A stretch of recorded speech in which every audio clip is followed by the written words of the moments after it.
নমস্কাৰ ডিজিটেল লাইভলৈ পুনৰবাৰ স্বাগতম জনাইছোঁ ষ্টুডিঅ'ত মাস্মিতা এটা বিশেষ খবৰ অবৈধ বাংলাদেশীৰ নামত বৈধ নাগৰিকক কোনো প্ৰকাৰে হাৰাশাস্তি কৰিব নোৱাৰিব চৰকাৰে এক হুংকাৰ প্ৰদান কৰিছে অসম চৰকাৰৰ বিৰুদ্ধে হুংকাৰ প্ৰদান কৰিছে যে অবৈধ বাংলাদেশীৰ নামত বৈধ লোকসকলক বা বৈধ নাগৰিকক কোনো ধৰণে হাৰাশাস্তি কৰিব নোৱাৰিব চৰকাৰে সকলো নথিপত্ৰ চাই তাৰ পিছত বাংলাদেশী চিনাক্ত কৰক হুংকাৰ দিছে অসমীয়া পৰিষদে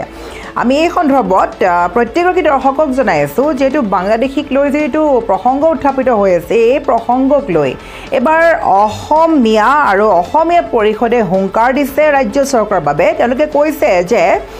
অবৈধ বাংলাদেশীসকলৰ বাবে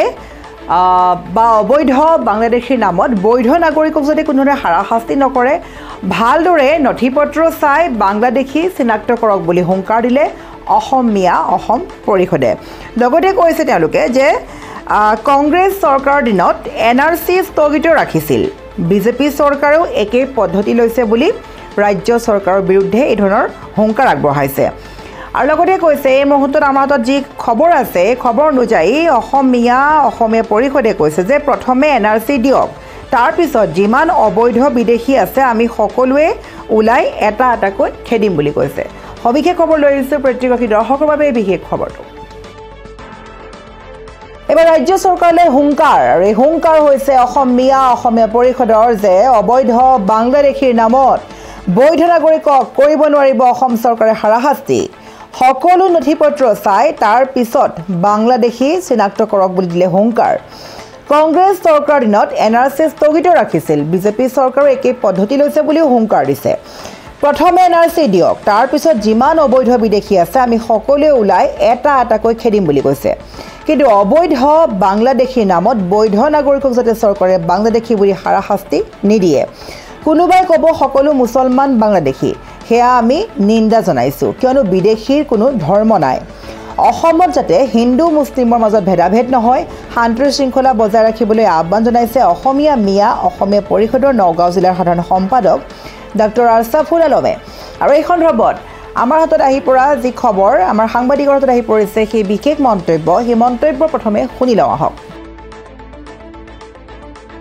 আজি অসম চৰকাৰে যি ধৰণে বৈধ নাগৰিকক হাৰাশাস্তি কৰা আৰম্ভ কৰিছে এয়া আমি তীব্ৰ ভাষাৰে গৰিহণা দিছোঁ আৰু আগন্তুক দিনত চৰকাৰক আমি প্ৰত্যাহ্বান জনাইছোঁ যে আপোনালোকে NRC সম্পূৰ্ণ নকৰাকে NRC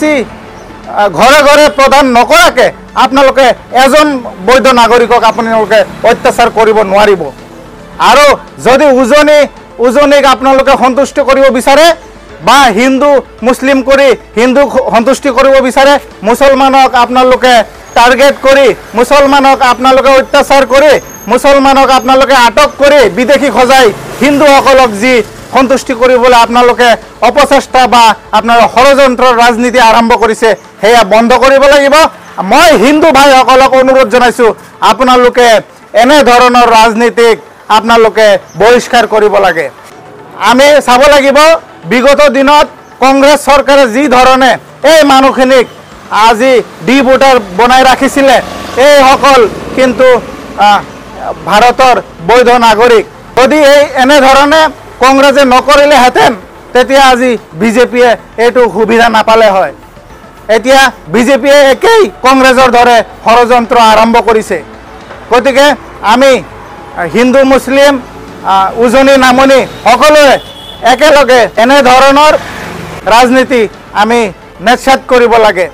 কোনোবাই কৈছে মই শুনিলোঁ যে মুছলমানেই হ'লেই বাংলাদেশী এনেকুৱা ধৰণৰ মন্তব্যক আমি নিন্দা জনাইছোঁ আৰু চৰকাৰক এই ধৰণে মুছলমান নে হিন্দু চাই পেলাই বিদেশী নিৰ্ধাৰণ নকৰি আচলতে তেওঁলোকক NRC সম্পূৰ্ণ কৰিব লাগে আমি উচ্চতম ন্যায়ালয়ৰ নিৰ্দেশত NRC কাম আৰম্ভ হৈছিল আৰু সেইটো কংগ্ৰেছ চৰকাৰেও স্থগিত ৰাখি এতিয়া বিজেপি চৰকাৰেও স্থগিত ৰাখিছে গতিকে আমি NRC সম্পূৰ্ণ কৰিবলৈ দাবী জনাইছোঁ আৰু NRC সম্পূৰ্ণ কৰাৰ পাছত যিসকলৰ নাম NRCত অন্তৰ্ভুক্ত নহয় তেখেতসকলক বাংলাদেশ নহয় য'ত পঠাব লাগে পঠাই দিয়ক, আমাৰ একো আপত্তি নাই। কিন্তু বৈধ নাগৰিকক এনেকৈ হাৰাশাস্তি আমি সহ্য নকৰোঁ। আমি অকল বাংলাদেশী নহয়, আমি সকলো বিদেশীক আমি নিজে খেদিবলৈ অসমীয়া পৰিষদে আমি অহা দিনত আন্দোলন আৰম্ভ কৰিম।